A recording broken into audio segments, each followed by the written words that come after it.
alcoholic and an addict. I'm in long-term recovery from opiate addiction, along with other chemicals. My boss asked me if I was okay. He asked me if I was drunk. That was at 7 in the morning, and I thought, holy shit, something's wrong here. If he knows, I'm in trouble. I would drink at lunch. I would have 2 or 3 beers because I was shake, rattling, and rolling usually from the night before. And I needed I needed to put the alcohol in my system. People that are struggling on job sites a lot of times are the last to know that they're the problem. There was jobs that I went to and left at lunchtime and never came back, and left the cranes running and just never came back to the job. And the alcohol and drugs were more important in my life at that time than paying bills. I started out with a couple of Percocet, and within 8 years, I ended up doing my first prison bid.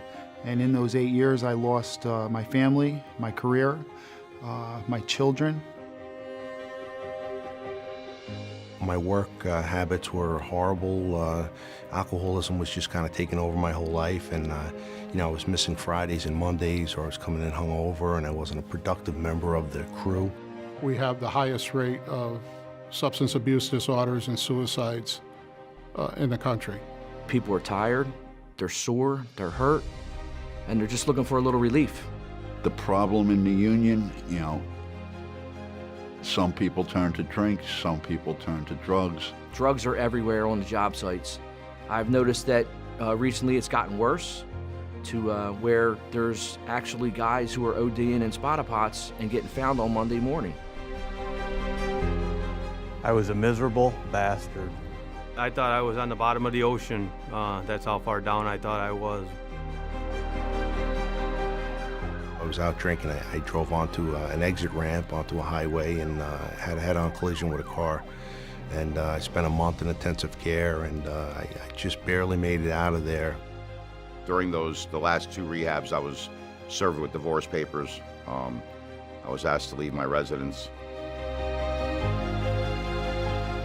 I'm here to talk about suicide and prevention. In 2012, I lost my 17-year-old son, Cordero, to suicide.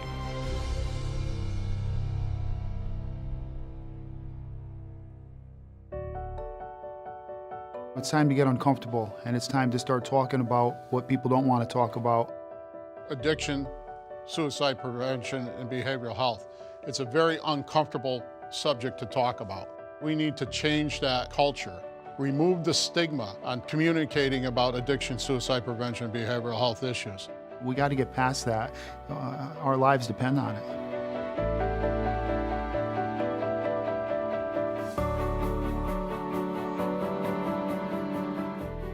We're here to kick off an educational effort to get our local unions in the United States and Canada the resources that they need so we can progress putting peer counselors or peer support people into each and every local in the system. That's the ultimate goal. For all the locals that don't have one, it needs to happen. There needs to be an emphasis put on it, and I'm proud of my local for going ahead with it, for the leadership wanting to or allowing this to happen. It's been my experience that people who admit their problems, step into rehab, step into mental health institutions, end up being heroes in the end. It takes a stronger person to walk through the door and admit their failures and their faults and their wrongs than it does to keep acting the exact same way we've been acting for years. I do think that a lot of people shy away from helping those with addiction or mental health disorder because they don't understand it.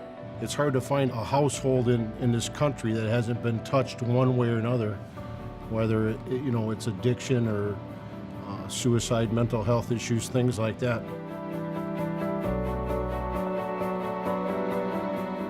I went down to the union hall. They asked me if I had a problem, and that's where I admitted, yeah, I did. And they asked me if I wanted help, and it kind of all started from that. I needed help. I was going crazy. My mind wouldn't stop. I had to talk to somebody, I had to talk about it. We've never truly have had anyone who didn't want the help, who didn't say that they didn't want to be helped because, you know, they already lost their kids, they've already lost their spouse, and their job's the next thing.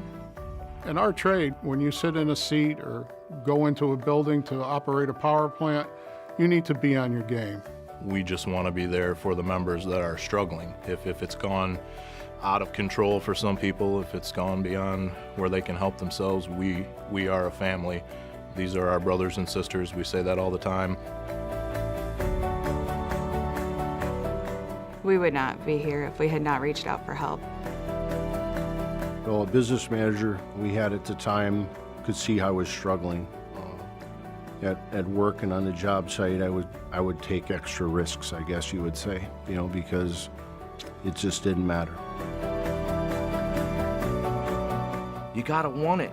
You gotta actually want to get better, as hard as that sounds. You have to have hit your rock bottom and have absolutely had enough of the way you've been living. I just hope if one person identifies with me and decides, I can't do this anymore, I need to get sober, I need to find a way out.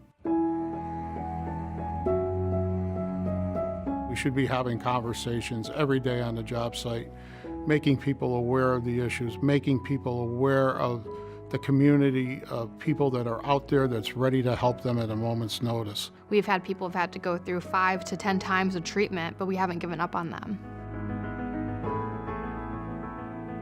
You have to choose whether you want to live or die. And for me, I didn't want to die.